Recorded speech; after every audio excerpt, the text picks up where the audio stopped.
मुल्क भर में गैस बहरान ने जीना हराम कर दिया है। महंगाई के सताए अवाम महंगे दामों होटल से खाना खाने पर मजबूर है। होटल मालिकान भी महंगे सिलेंडर से खाना पका रहे हैं। कराची समेत मुख्तलिफ शहरों में अवाम का एहतजाज जारी।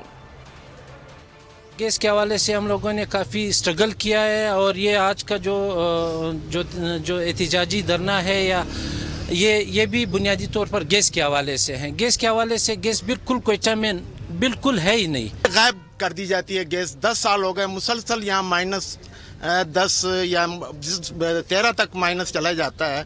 कोयटा शहर में गैस का नाम और निशान नहीं रहता। सर्दियों में आपकी गैस गायब होएगी और गर्मियों में आपकी बिजली गायब होएगी।